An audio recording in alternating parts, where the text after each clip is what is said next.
Hello, I am here with Oliver Emanual, who is the writer of Spirit of Adventure, which we have coming up in this season, and which is a co-production with Dundee Rep Theatre. So tell us a little bit about Spirit of Adventure. What was the inspiration? Well, Spirit of Adventure is the story of Captain Scott's last expedition to Antarctica, which began in 1911 and ended in 1913, but rather famously he and 4 companions died on the way back, and this is their story. I don't think I'm giving anything away by telling that story because it's a very well-known story. That was the inspiration in terms of where I began. The title comes from what the king said, having heard about the story. He said it was this sort of spirit of adventure that had led to the success of the British Empire. Because you've got to remember, 100 years ago, we, as Britons, we ran 2/3 of the world. And so it's about that and why we explore, why we discover. Is Captain Scott, is that always been something that's excited you or interested you, or was it particularly the anniversary that inspired you to write it? Or?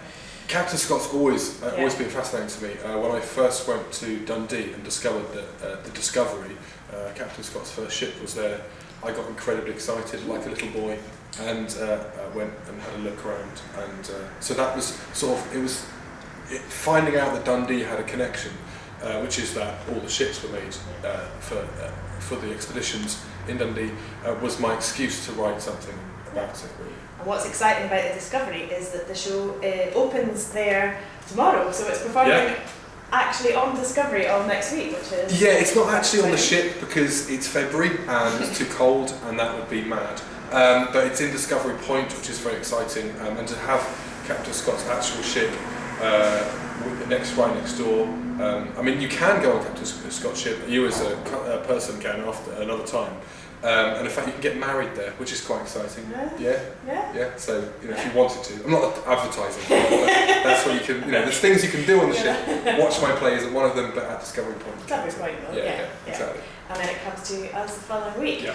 Now, how has it been working with the Dundee company? Because it's been performed by Kevin Lennon, who's a brilliant actor that's based out there. So. Yeah, well, I wrote it for him. We knew quite early on that we were going to have Kevin to do it, so it's quite exciting writing for an actor, knowing who you've got. And I'm a big fan of Dundee Rep's work. The first show I saw I've been in Scotland for 6 years now, and one of the first things I did was go and see something at Dundee Rep, and I've sort of been aware of. I've seen almost everything they've done since then. So knowing the actors, I mean, as an audience member, it's very helpful as a writer to come at a story and find a way which to play with things that he can do, but also maybe try stuff out that maybe he hasn't done before.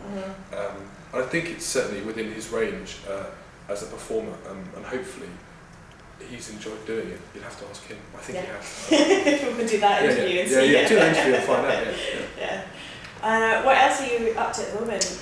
You're incredibly busy, you write for radio. I am incredibly busy, I write for radio as well. I'm writing a women's hour drama called Roly Poly, about a girl who is looking for herself.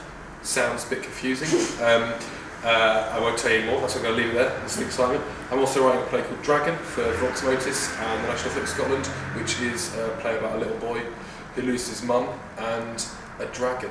That's all I'm going to say about that as well. It's called Dragon, it's the clue is in the title. So yes, I'm doing that, and that's exciting. And yeah, there are other little things around, but I won't bore you with a list of work. But no, I'm very excited about seeing Spirit of Adventure next week and seeing what people make of it, because my take is quite unusual, should we say? It's a bit left field. It's a left field, it's left at the lights, and I'm not going to give it away, you have to come see it. But I hope people enjoy it, and it should be something that everyone enjoys. If you know something about Captain Scott, you'll enjoy it. If you know nothing about Captain Scott, you don't have to. You don't have to know anything. It's not like a quiz. There's no sort of prizes at the end for knowing things. I'm sure if I get things wrong, people will come and tell me. That's the hazard of writing about real people. But yes, no, I'm very excited about doing it. Yeah. And writing about real people. Yes. Is that something you've done before as well? I mean, or do you have the imaginative scope that you have when you create the characters yourself? Or? I think you do if you're The only other person I've ever written about factually is Elvis Presley, who I'm also a big fan of. So I'm just going through the people I'm a fan of. But what I've done with Captain Scott, and what I did with Elvis Presley as well, which was find the gaps in the facts. So we know that Captain Scott did this, and we know Captain Scott did that. We don't know what happened in between, and we don't know maybe why he did what that. He felt about what that, he felt yeah. about that. So in those gaps, I've imagined what could possibly happen. And I think, so that's exciting, because it's almost like you're going backstage on a factual, you know, you're going backstage and finding out about, or going inside their heads and finding out other stuff that you wouldn't normally find out about. But that's hopefully what we're doing. Yeah.